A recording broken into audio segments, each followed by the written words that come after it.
राम राम किसान बंधुओं। खेती में अगर आपको बेहतर उत्पादन चाहिए तो आपको 321 का नियम अपनाना ही होगा।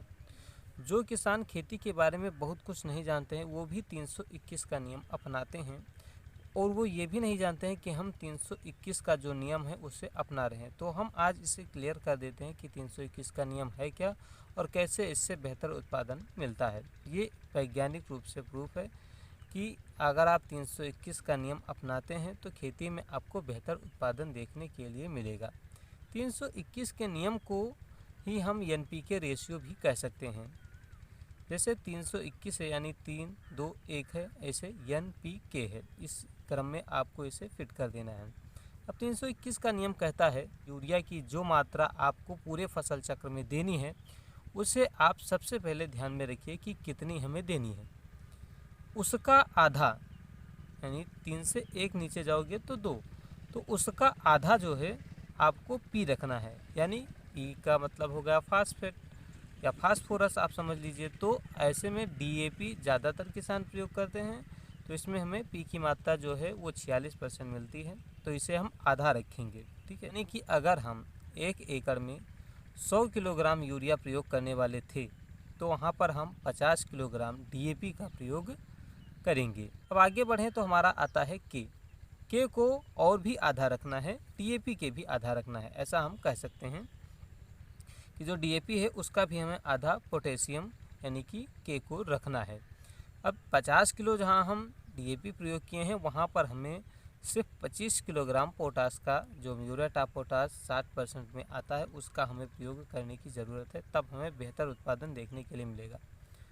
अब एक बात यहाँ पर मैं आपको बता दूँ कि यन जो है, जो सबसे पहले बात की गई, जैसे हमें यूरिया 100 किलोग्राम डालना है, 100 किलोग्राम हमें एक बार में नहीं देना है। जो नाइट्रोजन होता है इसे आपको 3 बार में देने की ज़रूरत होती है। पहला तो जब खेत को अच्छे से बना रहे हैं, बुआई कर रहे हैं, उसी समय आप दे दें। उसके बाद जो पहली सिंचाई करें उसमें दे दें, और इसके बाद जो है तो दूसरी सिंचाई करें उसके बाद आप दे सकते हैं। यानी कि आप 1 महीने, जैसे शुरुआती 0 दिन पे, 30 दिन पे, 60 दिन पे, इस हिसाब से आप पकड़ सकते हैं। अगर आपकी गेहूं की फसल है, जैसे फसल बढ़ी वैसे आप इसे डिवाइड कर सकते हैं आवश्यकता के अनुसार। जो पी है यानी कि डीएपी है उसे आपको एक ही बार में दे देना है। पोटास जो है इसे आप 2 बार में दे सकते हैं, और ज़्यादातर किसान जो है वो पोटास एक ही बार में दे करके छुट्टी कर देते हैं, क्योंकि लास्ट में कुछ लोग तो क्या बताएं, कुछ लोग तो डालना ही नहीं चाहते हैं, कहते हैं कि अगर डालेंगे तो पत्तियों पर ही रह जाएगा।